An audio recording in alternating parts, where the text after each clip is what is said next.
So happy. I think it's been almost a year we've been trying for this one. It's 6 a months, a very year. long time. Yeah, a very long time. Seriously. So I found the blind redhead on TikTok. It seems to be where I found most of my new people to interview. And one of the things I love about your channel, and by the way, if you are on TikTok, or I don't know what other mediums you're on, we'll go through that in a minute, but go follow. It's hilarious, amazing, great disability content, hilarious disability content. Also some Thank you. great stuff on music and wine and travel. It's a wonderful channel. I wanted to talk to you about one of the things I was noticing because I went through like a deep dive of all of your videos. And when I started using a wheelchair, I was like, how do people not know what to do? How do you people not know to not walk in the middle of like crosswalks and stuff? And then I'm like, oh, I didn't either until I started using a wheelchair. Looking at your videos has been a very humbling experience for me and realizing how much I do not know. So I thought we would start there. You have a series called Accidentally Accessible, which is one of my favorite. Like I have a few of favorites of your series, but that one's one of my favorite. Can you tell me a little bit about how it came about? Yeah, absolutely. It's funny that series is pretty new. There's just a couple of videos, but I have a few lined up. But that series came from really just looking around at the world and being like, sometimes good design equals accessible design. But then there's also some funny things that pop up that you're like, that's an accidentally accessible thing. Like a video that I have queued up in the future is for an accidentally accessible coffee mug. So like for me, if I'm drinking coffee, if the inside of the mug is white, then I can actually see where the liquid is before it hits the edge. But if the coffee mug is black or a dark color, I can't see the edge. And so that's just one of those things. It's like, oh yeah, that's accidentally accessible. And so it's just funny because there's all these things that I've just always said that. I've always had that kind of perspective of like, oh, this is an accidentally accessible item or thing in my life. And so that's just kind of where that series came from, where I was like, I don't think people realize that some of the great accessible items that are in their life are just not necessarily made to be accessible, but are accidentally accessible. It's one of those things where I wish more companies would start to think this way, because universal design, if you start from there, you and I can use it. And then people who don't have, I call them pre-disabled, because everyone's going to join us. Like, I'm going to make this happen. This is a Gretchen Wiener fetch is going to happen. I will keep calling them pre-disabled because I want this to get through the head. You are going to join us. You are either one of us, you will join us, or you will age into us. You're either going to have a bad day or you're going to age into it. And if we can get people to start understanding that, they'll realize that you just start with universal design. Yes. And then it's convenient. I've found like, a lot of times, accessibility for one is accessibility for all. And so you just end up with, when something is designed in a way where you're looking at multiple perspectives and actually want to create something that's good, then that really opens up the door for everybody. And, it's just, people will find helpful things as they go through their life when they go, oh, I didn't know that about, for example, I think making text larger I use Apple products. So like making a text larger on an iPhone, I'm finding that a lot of older individuals, as their eyesight starts getting worse, they start coming to me, how do you see your phone? And so you end up with situations where it's like, they're asking me how to do the thing that they don't know how to do, because they're like, I can't see that well anymore. Well, how does that blind guy do it? So, That's what I love about your content, is that your content is, forgive this, but accessible. Yeah, it's thank you. Fun. It's easy to understand. Also, I'm definitely one of those people who are getting older, and I am shocked how much I'm using my phone to see instructions. Yeah. Oh, how did we get here? How did that happen? Absolutely. We will absolutely talk about Apple versus Android, because I feel like there's one very clear winner, but I would love to hear your viewpoints. But I'd like to talk a little bit more about the series. Is there anything in the series that you're like, that was awesome? I'm surprised that was accidentally accessible. And is there some products that you would like to see become more accidentally accessible? So there is one, it's not up on the channel yet, but I have found that my slippers are accidentally accessible, purely because walking around, I bump into a lot of things. And so my slippers really accidentally protect my toes on purpose. And so I find that Slippers. I love it. Doc Marten slippers. My Gen X friends. Let's go. Yeah, so that's like the one for me where I'm like, that is hilariously accidentally accessible, and it's just slippers. But then, yeah, I think other things that I would like to see accessible. I think fortunately technology has helped this one a lot. But for example, I can't read text on paper anymore, really, like specifically black text on white papers. Having more access for people to have different options, specifically on kiosks. If you ever see a kiosk where you want to, at an ATM, or even just, a lot of restaurants have kiosks now in the fast food areas, or just those types of situations, you'll notice that every single one of them is designed with a white background with black text. And dark mode is one of those things that absolutely changed my life across platforms when I could access or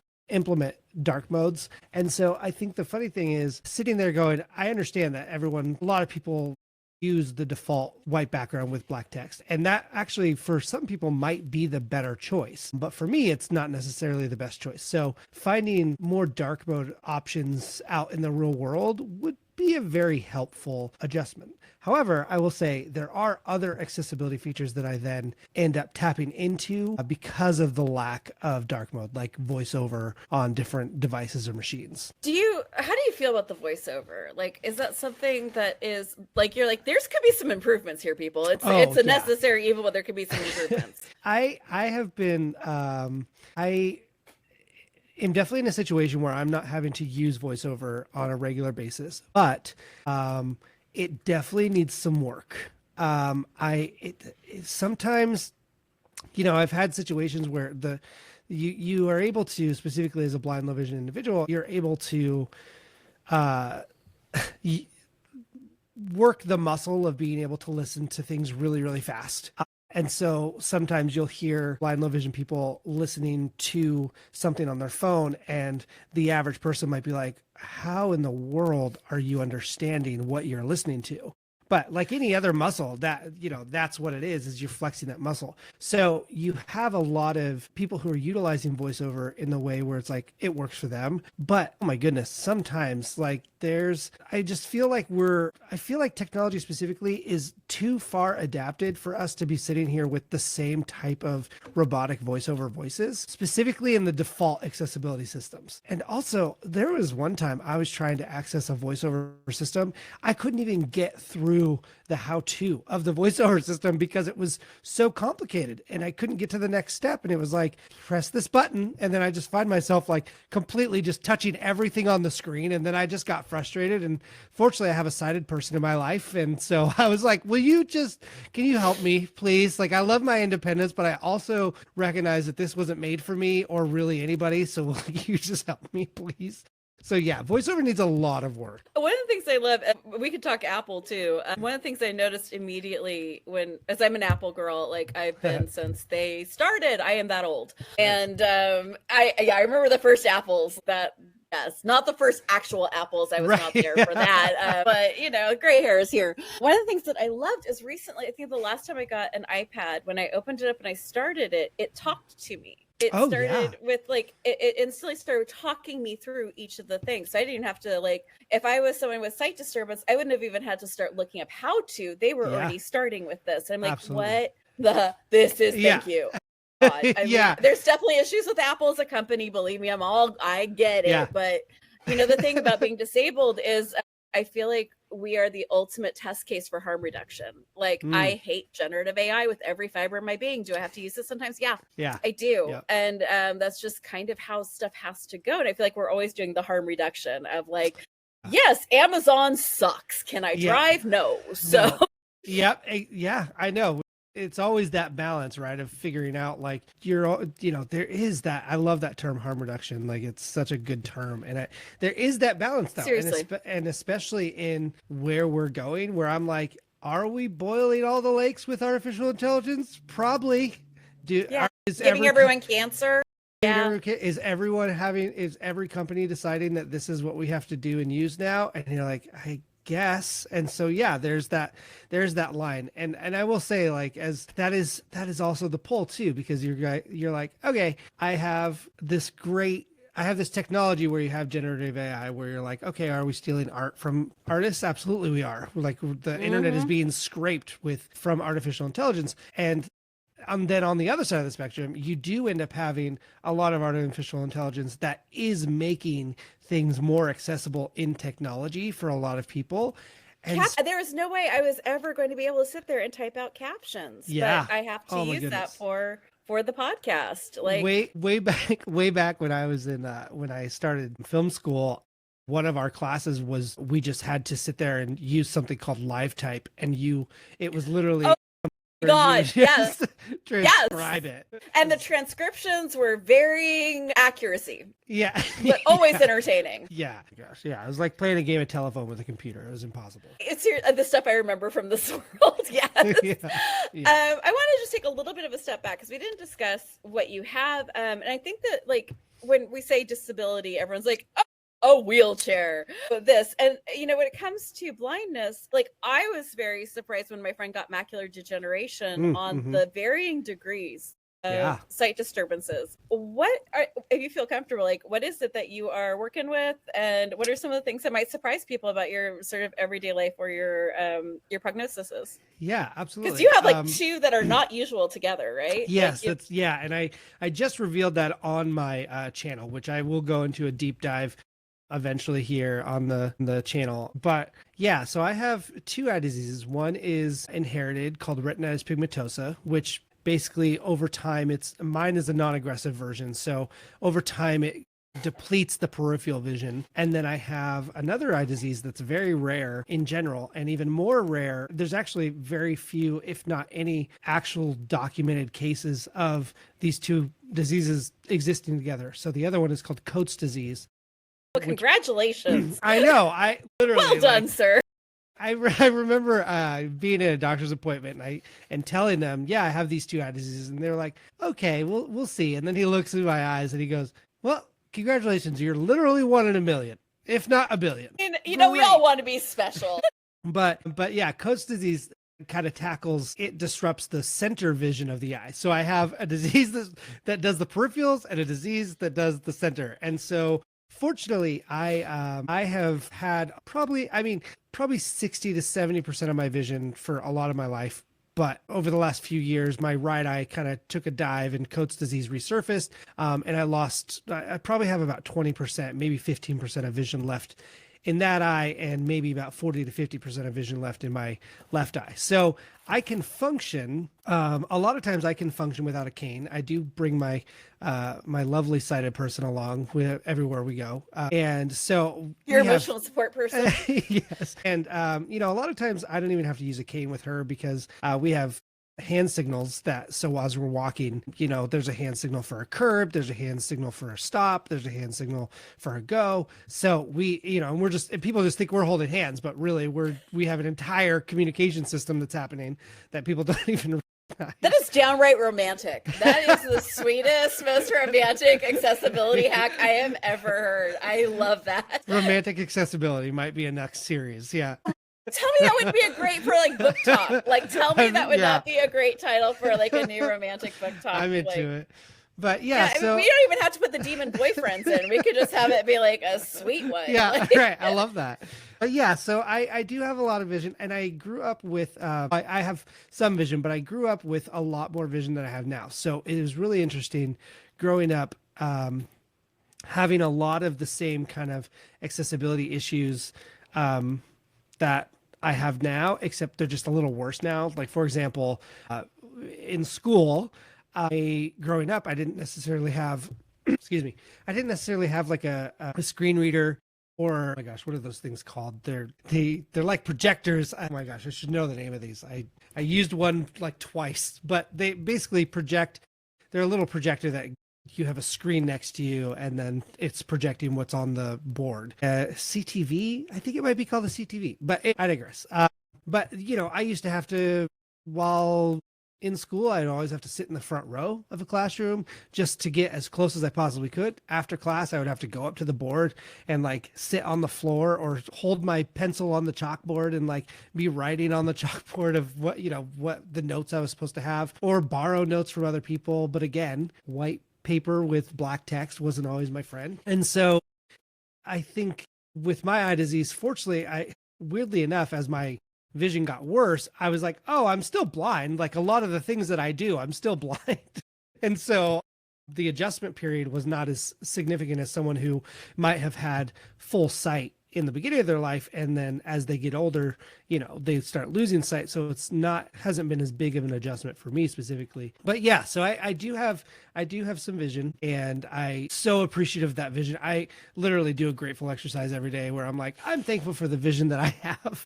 because I know that on the spectrum, as RP, retinitis pigmentosa, as that goes further into my life, that will constrict. And I've seen that in my family as well, where, as they get older, excuse me, as they get older, they lose more and more vision. And eventually it's just like a pinhole. So yeah, that's kind of where I'm at. But eventually more deep dive into those things. And again, if you happen to have retinitis pigmentosa or coats, find me. I want to be friends. I want to start a 2-person. Like, it's so wild when my family just got home, and oh, no worries. Of course, hey, nothing ever happens here until everything happens all at once. No the worries. Joys of disability, which you look really young to me. I don't know how old you are, but I'm almost 50. And like, I remember when we first started to be able to have laptops, and like, that was insane to me. And they were also 10 pounds. So for all of us who had I have Ehlers-Danlos, so I dislocate every day, all the time. Right. That's my disability. And I remember in school, like, God, there's certain things that could be done that would make life a lot easier, especially the idea that all the kids are healthy and can get to and from a classroom in 5 minutes. Go with everyone running around and your canes. Sure, fun, good times had by all. Also, the ability to do text to speech would have saved me. I remember, like, after finals, having to pull my pencil out of my hands because my hands wouldn't open. It was like, it was just so painful. So I'm wondering, like, for you, like, when you were in school, and now that you're looking back with all the technology, like, I'm watching my daughter get to, like, use, like, even not even disability stuff. Like, I was an English major, and we would have to take like little 2x4 cards for our papers, and we would have to write the quote, write the page number, write the author, the book, and then I would have the entire living room with just covered in these notes while I was like moving around to like plan out the book or the paper. And she's like, so we have this thing called technology, Mom. My God. So I was just wondering for you, like, what are some of the things you're seeing now that are available that would have helped you through? I was a teacher too, so I'm always fascinated by accessibility and disability. What do you see now that you're like, oh my God, that would have been helpful. Thank you. Little late, but would appreciate it. And what would like doesn't exist right now, but you're like, that would be a good thing. Yeah, it's funny. I'm in my late 30s, and so I have had a lot of opportunity to see the transition of technology, specifically in education, a lot. And going from just in high school, I remember specifically high school, nobody had computers, and now it's required to have a computer in a lot of situations. But I remember specifically going through, I went to 3 different colleges at 3 different times in my life. And so it's funny because as time progressed in technology and in my own education journey, I saw technology become easier and easier for me to use. And so, for example, I'll just use the example I used before. If I went to school now and had access to the accessibility devices, specifically, let's just use the thing that most people have in their pocket, which is, their cell phone. If I had access to that, instead of me going up to the blackboard at the end of the class and writing everything down, I could very easily take a photo with something like the app Seeing AI or Be My Eyes and use that AI, and it would absolutely format it out into a very readable, very accurate now specifically very accurate specifically now sheet for me to actually utilize and then put into my own system of learning.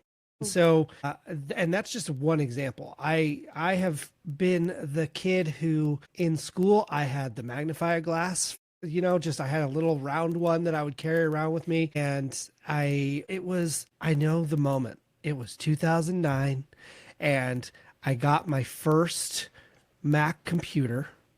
And I learned that they had a Zoom function, and that revolutionized my entire life and my entire technological journey. And I, I wish that in high school I had something that I could just use to zoom in on things, because that wasn't existent. And I know that in future technologies, I do understand, like I am concerned specifically in the critical thinking mode of, we have a lot of access for kids right now to basically let large language models do the thinking or predictive thinking for them. But I will say, having access to that type of technology would have been amazing to even just be like, I mean, I didn't really even have access to, like, I think growing up I had to ask Jeeves, and I would type in like, what, I got to ask Jeeves the question, like, what are other famous blind people? And it'd be like, Helen Keller's a pretty famous one. It's great. And so forever, there's this hilarious. You get one hero. Yeah, you get one hero, and that is it. You get one form of representation, and that's it. And she's not only blind, but she's also deaf. And Bonus point. And Daredevil. You can have Daredevil eventually. Yeah. But we don't even need to go there. Yeah. So I think in the education space, I'm so excited for individuals who do have, specifically from my own experience, I'm excited for people who have blind, low vision accessibility devices that they actually have access to use in educational environments, because it is amazing. And going from my first college where I had to read just textbooks and they didn't have any digital versions, to now, if there's a book that I want, there's one, either a digital version of that book, or two, an audio read version of that book, or three, I can reach out if I really need to. There's now systems where you can either have an AI read something to you, or there's the Braille Institute. They have something called Bard, which is a free resource for blind, low vision people, who you can go and find basically any audiobook that's out there. But if there's not an audiobook covered, they even have some services where they will have people read the book to you and put it on their catalog so you can have access to it if they have the resources and availability for it. So those are things that, I had a physics book that was not at all accessible, and I had to go to the printer. I remember going into the teacher or professor area, go to a printer and be printing off pages and getting it as large as I could. And I would there would be stuff missing from the pages. And they were like, well, you got that question wrong. And it's like, well, that was on the part of the page that I couldn't print. So yeah, so I think overall, that is the thing that I've been obsessed with the most in the educational space, is the access to digital textbooks, the access to the opportunities of having written text put into digital systems where it can be read to me. So yeah, I hope that answers your question. Long-winded. It does. No, not at all. It's super cool. And one of the things that you touch on is something that I wonder if you experience the same sort of disability tax that I do. One of the things that I did notice, I'm very, very pat on my own back. Thank you very much. One of the things I have noticed for a long time is that there'll be a book version of something where you can digitally, like on like Apple Books or, Kindle, whatever. You can get the books for generally pretty cheap, but then the audio version is like $30. I'm like, how is that legal? Like, that cannot be legal. Like, no, it's an ADA issue. No, it is. It's wild. I liken it to, pizza places charging $2 extra for dairy-free cheese, where you're like, and you end up with, I love the term disability tax. It's very real, because so to me to see it, very expensive hobby. I really should have chosen a cheaper one. You're right. Yeah, if only. And that's why I love resources like Bard. Where, hey, look, it's a lot of the same things that something like Audible might have, but it's a free resource. And like libraries are so important, because Libby. They have. Oh my gosh, download Libby. Libby is amazing. Libby. Oh my God.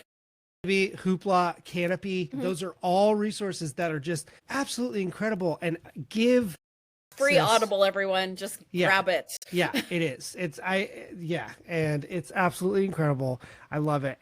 But there is. I remember I had to do in 8th grade, I had to read a book, and it's it is taxing. People don't understand how taxing when you're living through your disability, and you're like, for me, reading is very taxing. Fortunately, I can read. Fortunately, I learned to read while I had more vision, and I never had to go down the path of learning Braille, but reading can be very taxing. And so, yeah, you're sitting there going, well, I would like an book version of this book. Well, in that time of my life, the only audiobooks you could get were basically on CD, and they would be a pack of, 12 CDs that you had to put in. And I'm walking around with my CD player, and what people think is like, a lot of people are like, are you really reading if you're just listening to it? And you're like, no, I am flexing the same, if not more, imaginative muscles and focus. Have to really, you have to like give yourself the opportunity to focus and be in that moment with an audiobook. And so it's funny because it's just that's just another disability stigma of, well, if you're not doing it the way that an able-bodied person is doing it, are you really doing that thing? So but seriously, resources like, I agree, go get Hoopla, Libby, Canopy, Bard. It's amazing. It's one of the frustrations I've had is that when I was more naive about technology, and hopeful and bright-eyed and bushy-tailed, back in the early 2000s, where you're like, look at what the world could be. And then you're like, oh my God, it's being run by sociopathic monsters. Holy shit. All money. Yeah. And there was like, my dream was self-driving cars was my dream, because I can drive little bits, but we're getting very close to no. And the idea of having the autonomy and the safety as a woman, as someone who does not necessarily want to get in the car with a stranger, this all felt like really good stuff. And then we got Waymos, and we saw exactly the bullshit that we were dealing with. And we got Teslas that will run over children and also will lock you into a burning inferno. It's just like, I feel like everything like I wanted, I was so excited about, as like, this is on the horizon. Oh my God, everyone. And then they're like, yeah, and here's the worst possible version of it and all the ways we're going to kill you with it. And like, it's so frustrating. Like with the wheelchair community, like we are literally just screaming, hey, can we have ramps? We want ramps. Ramps would be great. Like, hey, you know what you should have? Exoskeletons. And we're like, no, did not know. And then I don't know if you experience this with your own disability, but a lot of times the heads of these companies are not disabled, nor do they spend any time with us. So they are making literally the worst products that are dangerous, and they are not even doing the actual work to really talk to the people with those disabilities, and then understand that you and your blindness is going to be different than someone else with their blindness. And like, these are all things to factor in. Yeah, absolutely. Again, accessibility for one is accessibility for everyone. So, you just end up, if we had people specifically even just taking other perspectives in that just wasn't their own perspective. What a shocker. What a shocker. Yeah, just a little self-reflection goes a long way. And I think there are companies that have invested in that and have created things through those eyes. But I think on the whole, that's not necessarily taken into account, for sure. So here's like a random weird question. How does HIPAA work when you need to have your own medical information read for you from something like AI, where it's going to go to who knows what server somewhere, but these are things you need? And I feel like, especially like for those with disability, we have to give up so much of our privacy to get the help we need. It is interesting. It's a line that I'm always teetering, because I'm a pretty weirdly enough, so I have a content channel, but I'm actually a pretty private person. It is funny because I don't like to send a lot of my personal information out into servers specifically. I think ChatGPT is the easiest example to give, where you're just like, I see people just take full on medical documents, throw them into ChatGPT and be like, explain this to me. And you're like, we don't know what is going on with that data. World order. Yeah. And so, and you remember what Germany used to do to people like us? I really want to be going, hey, New World Order, guess what I am? Disabled. Yep, exactly. Hi. Absolutely. Yeah. No, unfortunately, that's a very real concern that we have to be sitting here going. I don't know if you can actually tell from my nose, but those were my people. And I had like that generational trauma right up front. Yeah, absolutely. So It is interesting. And again, it's how much do you want to trust a company? Because, technically, for example, ChatGPT, they have a mode where it's like it's a temporary storage system. So you can upload personal data and it claims on the temporary mode that it only stores it for 30 days and then erases it, which again, it's like, yeah, sure. It's like, maybe that's true. Maybe it's not. I think that that's specifically why Apple they highlight privacy a lot, because they actually they do lock a lot of that stuff down. And even, there's a reason that Siri specifically isn't as smart as the other robots. Yeah. There's a reason. But there's also a reason I prefer Siri, is because I know that there's a lot more privacy and security there that's built in. Even though just recently, I think over the last year, Apple implemented, hey, look, we have ChatGPT integration asks before it even pushes it out there. It's like, okay, are you sure? Like, it's out of our hands. Are you sure? So it is. I am worried. Harm reduction, I swear. Yes. Like, we were talking about AI. There are aspects of AI that are brilliant and amazing and will solve some serious problems. The scientific application of, I forget what it's called, not generative AI. It's the not generative AI. It's the parametered AI. I had to do a ton of research for this for a nonprofit I was working on. That stuff is really important, and we should be really like working on that stuff. That is what is solving cancer. That is what is solving astrophysics. Like, these are really parametered AI, awesome. Generative AI, we get into like a crunchier space. And like things like, the accessibility stuff, I am all for. I think it's really helpful. But I also think that we can do harm reduction with what we allow out to the general public. Like, maybe Grok doesn't get to do nude photos of children. That would be a good thing for us to knock that off. We don't have to allow products like generative video AI or generative art AI. Like, we could just not offer those and only allow the things, especially without regulation. That's the thing. Yeah. Is that there's just no regulation. And so everything is just, of course, this is what Grok is doing. Hello, because there's no regulation. There's no. And the tone deafness of them blaming it on Grok, that Grok is going to come out and apologize to me. My God, Mr. Musk, go fuck yourself. No one else is going to do it, so go do it for yourself. Sorry, that was rude. I don't care anymore. Absolutely. Like, I'm sorry, if you're going to be like a horrible fascist that's going to ruin our privacy, destroy our government, I get to tell him to go fuck himself. I'm tired. I think Grok will do that for you too. Maybe that's the next evolution. I was watching CES because I'm obsessed with technology. I always have been. I even ran a disability podcast called Technically Sick, where I talked to tech founders who are solving things. I am shocked at how little they're actually advertising the disability sections on CES. Like, all they want to talk about is, hey, Legos have gone AI. And I'm like, the fuck? Here's a robot who will talk to you, gentlemen. I'm like, you could just be human beings and view the other population as human too, and we wouldn't need this. That'd be great. But it's just been like a lot of like weird slop and not a lot of focus on what technology could do, or even any level of inspiring. We did get to see that one Braille reader or writer that would go, and I thought that was pretty neat. Yeah, I was very grateful that you sent that to me, because I was looking at it and I love that creator so much. That, and again, it's funny because that is one of my dreams for sure, is to go to CES and oh my God, go through bucket list item.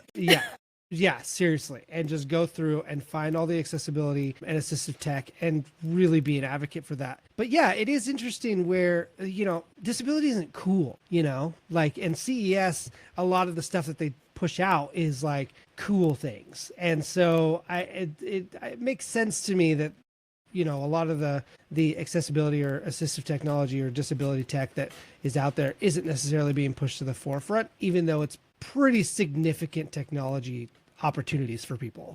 And if I see one more healthy person espouse how life-changing this wheelchair will be for someone, I'm going to lose my ever-loving mind. It's so frustrating. So speaking of tech, what are some of the things I watched the whole thing on your Apple shortcuts that you're using, which I still have not figured out how to use correctly. So let me know what some of your favorite Apple shortcuts are.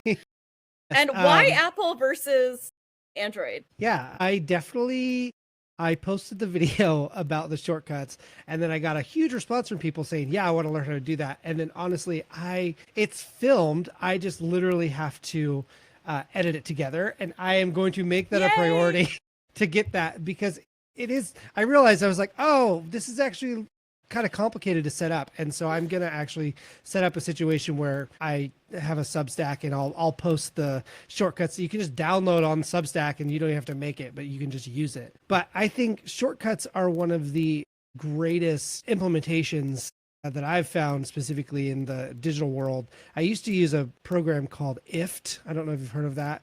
If this, then that. Yeah, right? exactly. Yep. And so I used to use IFT, and then they basically started charging for it, which I get it. Like, people have to make money, but they started charging for, like, just to do some of the more basic things. And eventually Apple released their shortcuts, and I have found some really interesting hacks, basically, or just kind of accessible life changes inside the shortcuts. And like I said, I have a sighted person in my life, and we don't use our devices the same way. And so in my shortcuts video, there, I show that there's a blind redhead shortcut and there's a 2020 shortcut. So anytime, and I have that on both of our phones, I have that on all of our devices.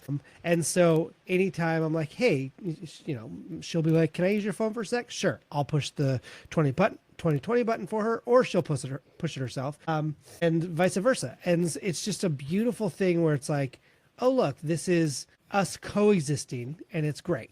Other shortcuts, I've done some really funny stuff, to even just a shortcut that on a Saturday morning, if I push the shortcut, it will start my coffee maker and play lo-fi jazz music, like, just That's to start brilliant. the weekend. And so it's just Those like, are the shortcuts I need. yeah, and it's just, just a smart plug in a shortcut, and that's all it takes. And so, I've even created a shortcut that opens in the daytime. When it's bright outside, I can hardly see my phone. And so I have a shortcut that will open up my camera into the correct mode, so I can film myself outside, and not have to question, is my camera facing me? And I have a newer iPhone. And so I have an action button on my phone, which the action button is where they used to just have the little mute button, but now it's a little button.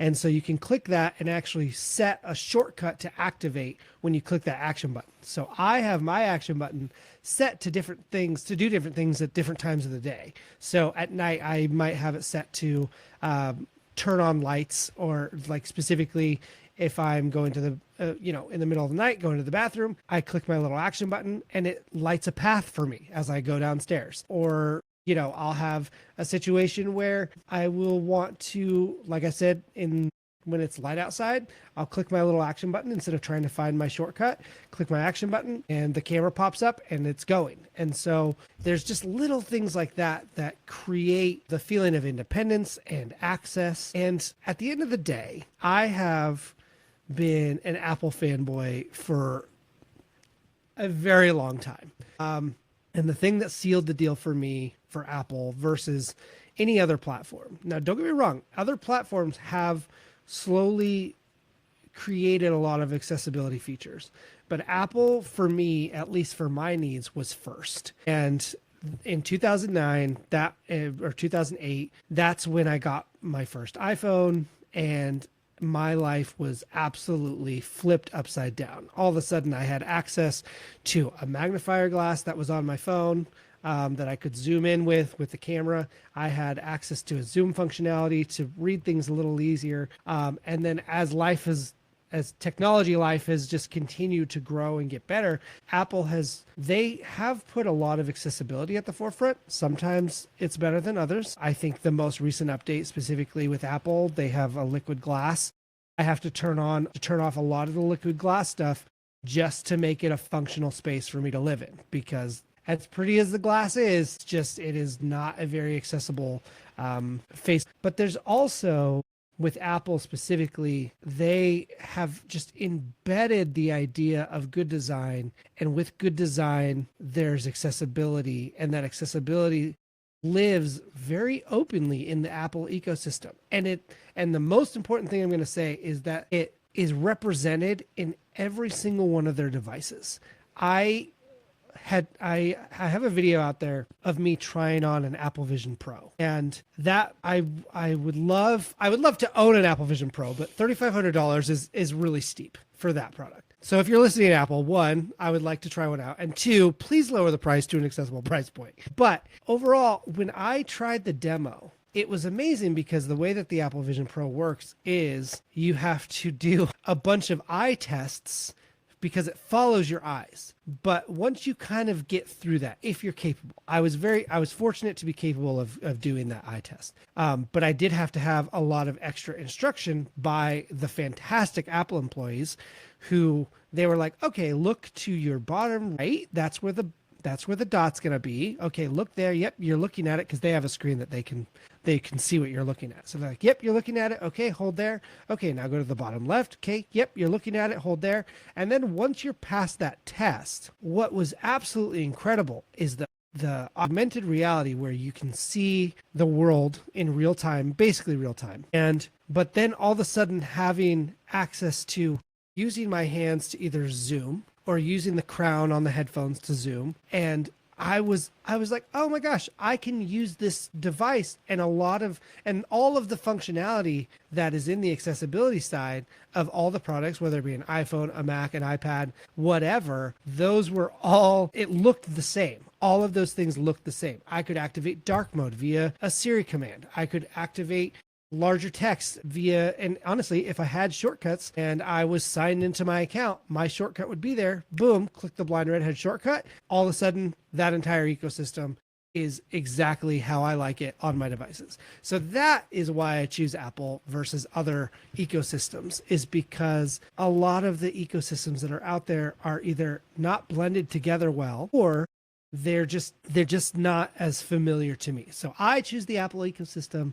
I know Microsoft has an easy reader system that can be really great and useful. But then, when you go into other things, like I have a PlayStation, and so when I go into the accessibility features of a PlayStation, it's a very different experience than on Apple, and it's a lot more limited. So yeah, gaming and site issues we have with our community, we have a lot of issues with gaming and accessibility with pain, because if I have to move my thumb around a screen, I'm going to dislocate it. If I'm going to play, I have a MetaQuest, because I would love to have that Apple Vision Pro. Right.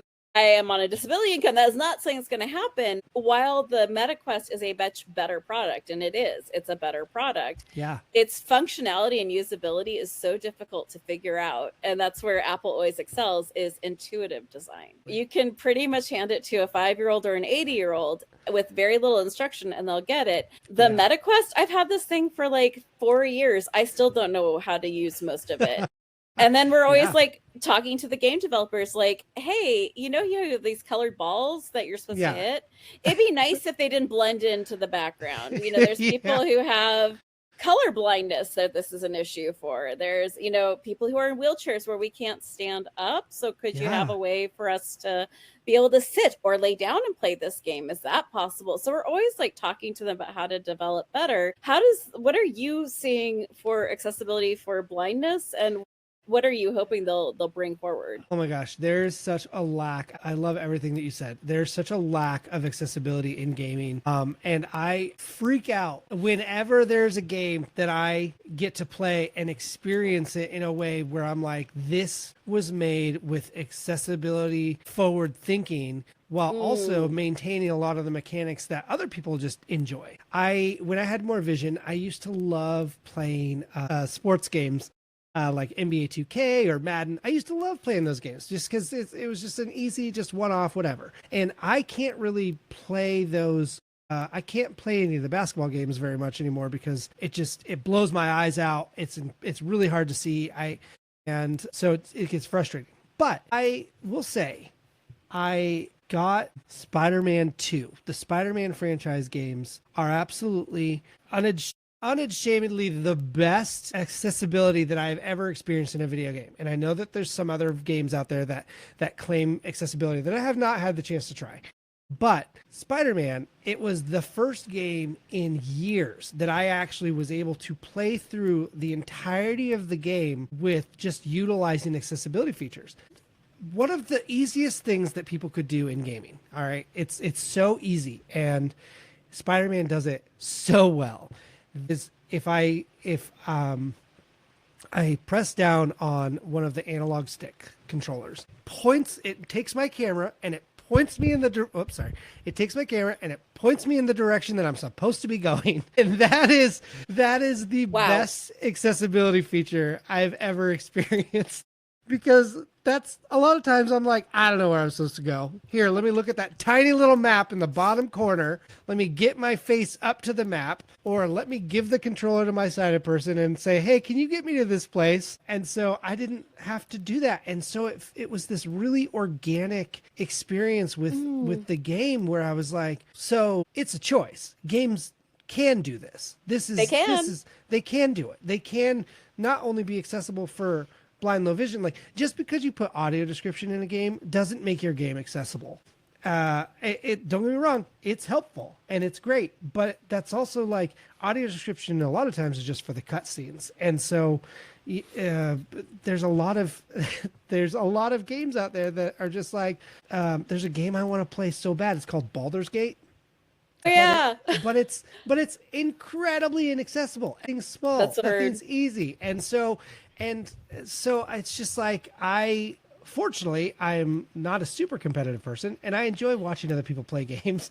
And so there's nights where like, I guess I will call it romantically accessible, where my wife will play a video game and I'll watch and enjoy and we'll listen to an audiobook together. And so, it's great. So I think for me, there's PlayStation definitely has a lot of the best accessibility options out there. And I love playing video games, but as far as like most video games, I find that they are very much lacking in accessibility. Quick side note about this. There is also with the Spider-Man game. I love this game. I nerd out about it. I love it. They have a companion app. PlayStation does. They have a PlayStation app, and they have a companion game hint setting. So with newer games, that they will show you, if you can't figure out how to do something, it will have a video and show you what to do. So I remember a specific level that I was like, I don't know where these things are. Like they're very hidden in the environment. So I got out the PlayStation app and I watched the video and I used the visual cues that are built in the game. I used those to be like, oh, that's where I need to be. And then it would activate whatever the character had to do. And so there's just little things like that where it's like, okay, we're utilizing multiple different pieces of technology. And for me, it's creating an independent experience that a lot of people take for granted when they're playing a video game. A lot, like, I don't do first person shooters. One, I don't enjoy first person shooters, but two, it's like anytime I ever played first person shooters with friends, I was like, okay, go over there. You'll be our decoy. So it's like, great. So I'm the disabled bait. I got it. Okay. No worries. It's fine.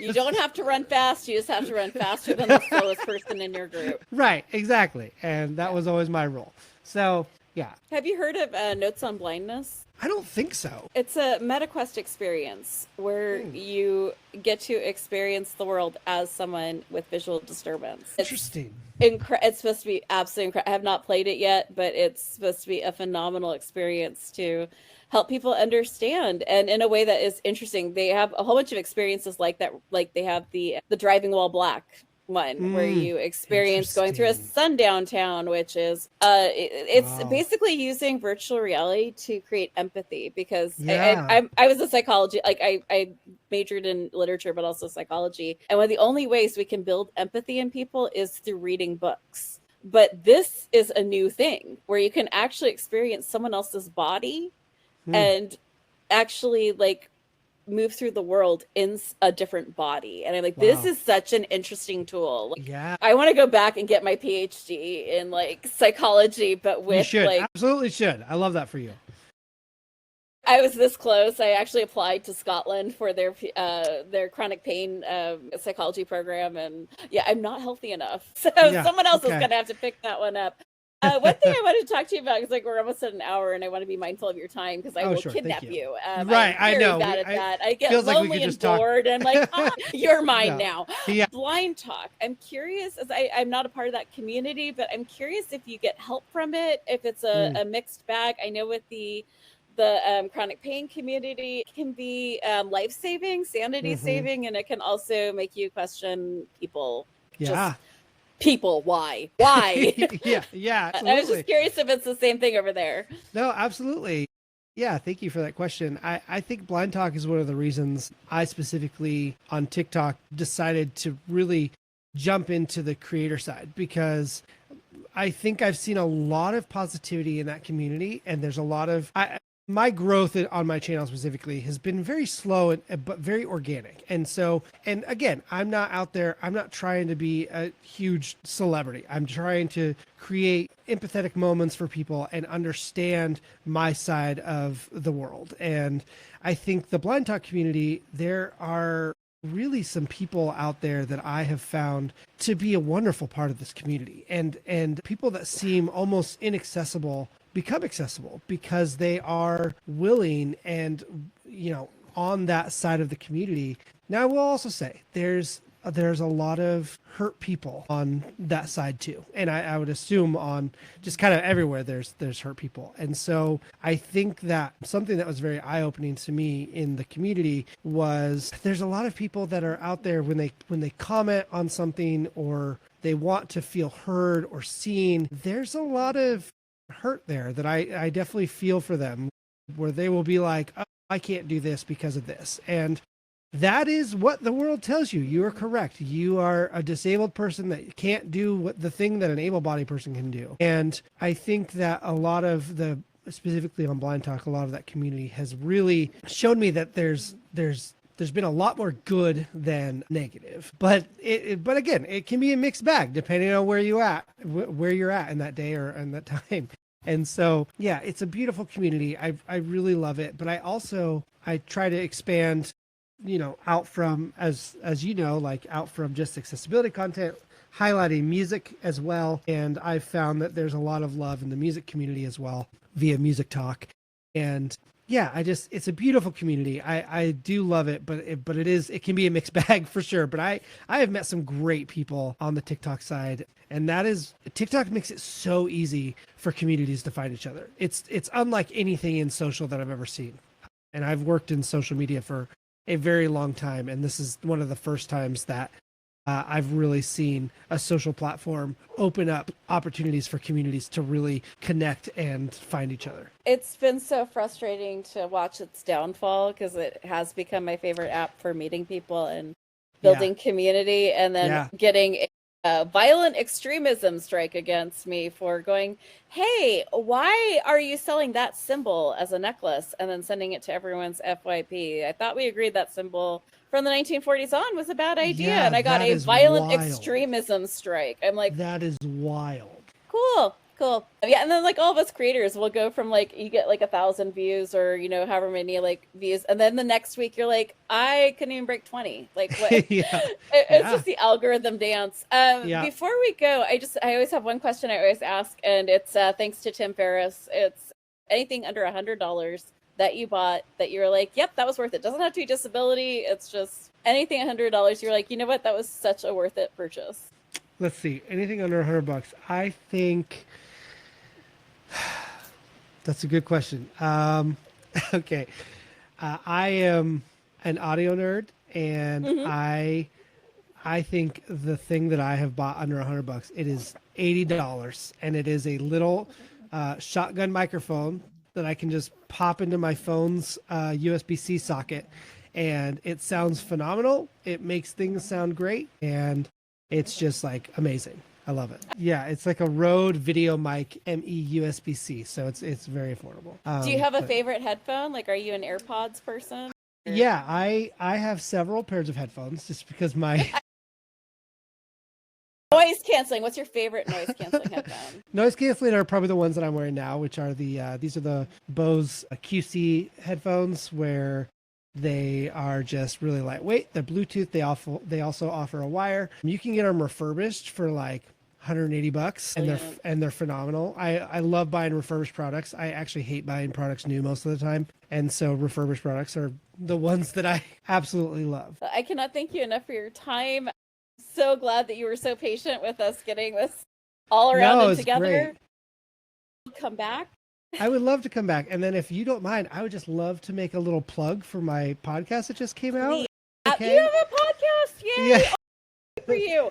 We will have links to this. If you're listening to this If you go over to our show notes, I will have a Yes. link directly to his podcast and to anything Perfect. else he would like me to have there. So right there. Absolutely. Thank you. Yeah, please come and listen to my podcast with one of my great friends. We're called Blind and Brown, and it's a very unique perspective about being blind and being brown. And so, yeah, but thank you so much for having me. This has been fantastic. We're definitely going to need to do this again. And eventually, I think we Please. would love to have you over on our podcast. I think that'd be a blast. I would be honored. I would love it. It'd be nice to have a different perspective on all this. Yeah, for sure. Well, awesome. Well, thank you. Be kind, be gentle, be fierce, everyone, whatever that looks like to you. And if that is just that you woke up and you brushed your teeth, congratulations. Well done, my friends. We were going to be doing a whole bunch more episodes this year. We committed to at least 2 a month. I wish me luck. Might end up being more than that. We have a bunch of guest hosts who will be coming in and taking over for me every once in a while. So you'll get some new perspectives. We do have a new series coming out on media and disability. So if you do not want the whole thing to be nerdy references, let me know what I should be watching, playing, and reading, because otherwise it's going to be Doctor Who. Just letting you know. It's going to be Doctor Who and Arcane. Tune in, say hi to us, and then I will have all links to Blind Redhead on the show notes. All right. Thank you so much.